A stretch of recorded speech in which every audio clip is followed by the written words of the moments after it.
Hello friends, it's Cameron with Venus Theory, and I've been in kind of a mental funk lately with, I don't know, just feeling shitty. So I decided that, you know what, I'm just going to kick off a series about sound design finally. This has been on my to-do list for quite some time, and doing sound design and doing stuff like this tends to help me function a bit better mentally, so I figured it's a good time to kick it off. So in this series, we're more or less going to be covering the whole idea of making a sample pack and creating sounds, and I hope that this series helps you grow as a producer and a sound designer to make your own sounds or get better at making your own sounds, because I'm going to be covering a lot of my own tips, tricks, and techniques and stuff along the way. That being said, this series is going to move forward fairly quickly, and this is going to be made assuming a few things about you.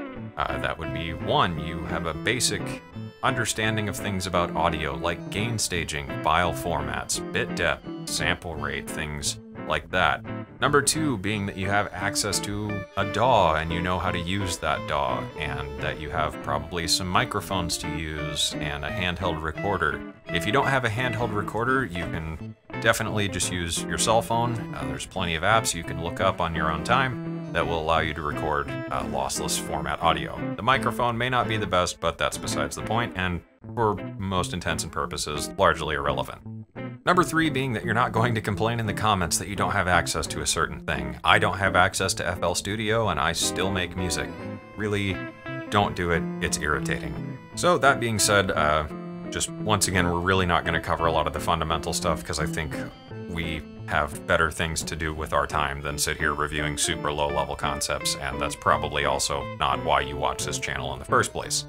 So we're going to be covering a lot of sound design stuff, as well as some of the big picture items when it comes to sound design and making sample packs. And whether you're making this sample pack for your own personal collection and you're going to hoard it like I do, or you're making this to sell or distribute with a sample pack service or company, that's totally up to you, but at any rate, I hope this series is helpful and maybe pick up some ideas along the way. So to kick this whole thing off, I guess some of the prerequisites of a sample pack that I think are important. One thing being, I really don't like sample packs that imitate or emulate a very specific artist or style. I think it's lazy and it's a bit of a cash grab, and even though as a sound designer I have to make packs like that from time to time, I really don't enjoy it and I would never buy it myself. But this whole thing to me is about injecting my own sound as an artist and a producer into a pack that others can use, not necessarily to emulate my own style, but use it as a starting point or inspiration for their track, or just kind of help enhance their own flavor. And I think making super broad mass market appeal packs is a bit dumb. I think utility packs are important, and I think they play a big role, but I think ultimately when it comes to producers that have been in the game long enough, it's more important to have packs that have texture and flavor and, you know, something different to them. So that's something to keep in mind when you approach this whole thing, is, you know, try and make something that's got a bit of you in it. Beyond that, I really recommend making a mood board. This is something Alicia does a lot and tells me about a lot, and whether that's like a Pinterest board, I don't use Pinterest, but she does, but you know, having some kind of aesthetics and ideas in place before you dive in, I think is really important because it helps kind of keep you on track, as well as inspire you a bit to capture the soul and the feel of whatever it is that's inspiring you. So for me, the pack I'm working on at the moment, that will probably be released because we're almost to 10,000 subscribers, so holy shit. But basically this is inspired by, I don't really know, stuff like Fallout, the video game. I've been playing a lot of Arma lately, a lot of mods for that are like survival mods, so this is almost kind of a dark pack, and I think it wants to incorporate a lot of that feel of atmosphere and kind of grungy, distorted things and stuff like that. But whatever it is you want to make, just try and get, you know, a picture together of everything that inspires you. This could be movies or books, pictures, videos on YouTube, whatever it is. Just get maybe a small collection of stuff together that you can kind of review and look at when you're stuck, or maybe, you know, moving on to the next step of the process. In today's video, I wanted to start this whole series off with a little bit of a demonstration and a little bit of a rant about the source signal versus the processing and which is more important. Because I think, in my experience, the processing and the way you treat and use a sound is a lot more important than the source signal, as demonstrated in the little intro clip. So today we're going to walk through how I did what I did, and just talk a little bit along the way about this whole idea, because I think this is important to get out of the way to mostly direct people back to this video if there are people complaining in the comments, and also hopefully to inspire you and give you a bit of homework to go out and experiment with weird and stupid sounds and see what you come up with, because I think this is where a lot of the fun lies in this whole process. So let's go ahead and dive into it and start talking about sound.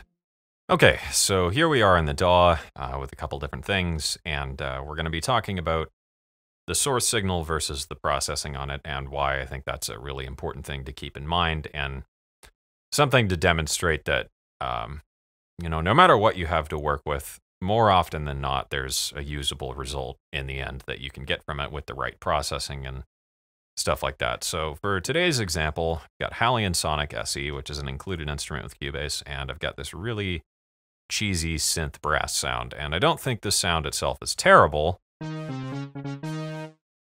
It's a bit cheesy and kind of a dumb sound, but I mean, as a sound, as a whole, it functions for its intended purpose, which is like the synth brass stuff.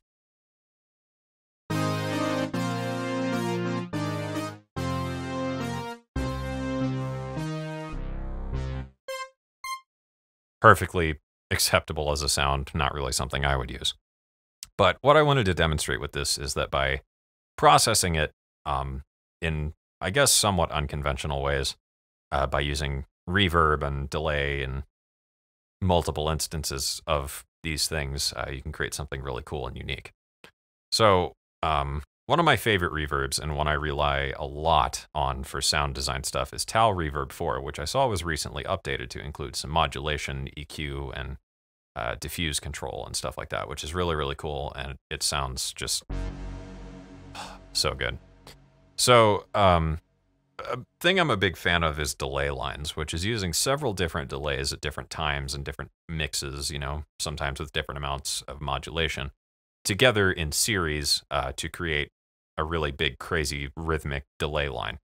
So what I've done here is actually just pull up 2 reverbs, and both of these are absolutely massive. They're like 90% size mixed in mostly wet, just massive, massive reverbs, and that takes that sound to this. And by holding out a sustained note like that, we can get some really cool stuff. So I inserted a filter to get rid of some of the really high end, because we don't really need it. And we could turn on saturate, drive this up maybe just a touch. And we get this nice kind of ambient.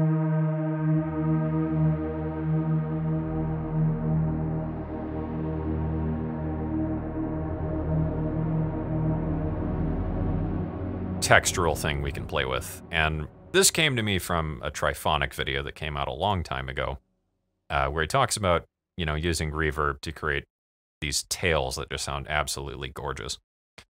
So between those, I've thrown in a Tal Chorus. This is Tal Chorus LX, great free kind of chorusy thing. I mean, it's a chorus. It's modeled after a lot of the hardware stuff from like the 80s, and it sounds great. So by using this, we add a lot of stereo width as well as modulation to the sound, just to kind of obscure what it is. After that, DAWg 2, this is a free plugin as well. DAWg 2 is a really nice delay, highly recommend it. Comes with modulation, filters, all sorts of stuff. So I've just left this at the default settings and drove it up maybe just a bit more. We could do something like that. And just by tapping that note, this big soundscape. On top of this, I've added Hornet Corrosion, mixed in at 100% right now, and just dropped the frequency and the resonance really low. So it's kind of just affecting the low mids. Pretty subtle.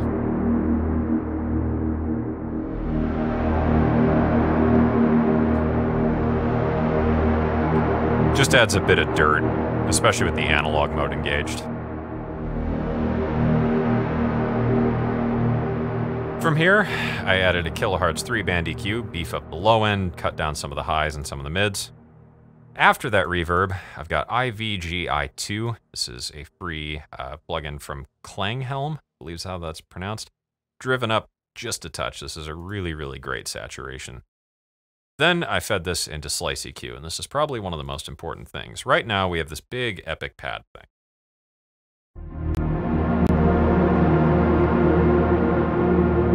By EQing that, we can filter out a lot of that unnecessary low end and some of just the high, super high stuff we really don't need.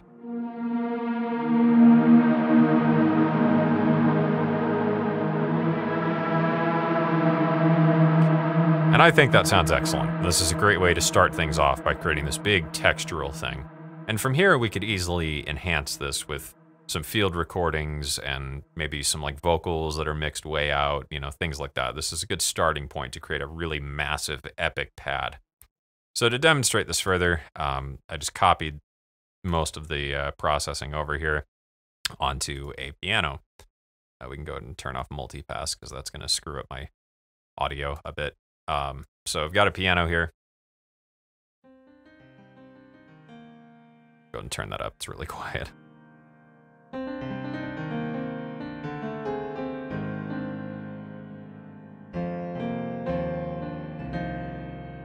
So, decent little piano sound. This is from Arteria. And by enabling these effects,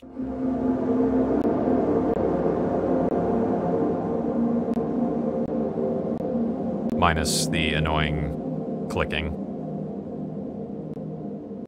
some really nice reverb tails there. So we can go ahead and just ditch multipass and that ought to fix it.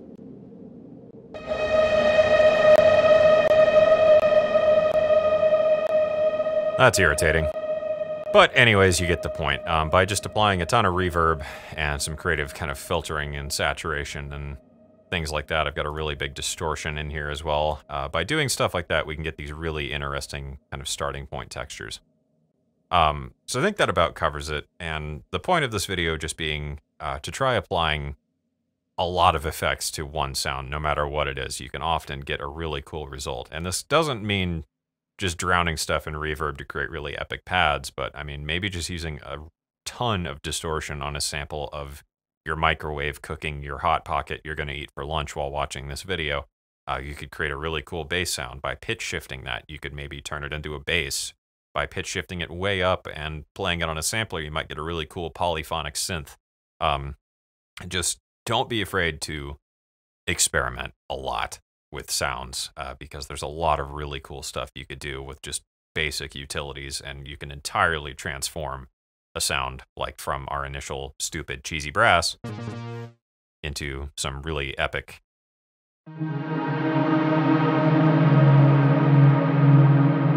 swelling, brooding, droning elements. So I think that will conclude this part of the video for starting off this series. And that's it for this first video in the series, guys. I hope you enjoyed this. I hope you learned something. I'm really looking forward to getting into part 2 of this whenever that is out. And hopefully we're going to learn a lot of stuff along the way. In part 2, we're going to be going out into the real-life world, which is scary and terrifying, to talk about field recording and sampling, and doing stuff like that, and talk about microphones and mic techniques and whatnot. So stay tuned for that. So thank you for watching, guys. I hope you learned something. Be sure to like and subscribe and all that stuff, and I will see you guys again soon.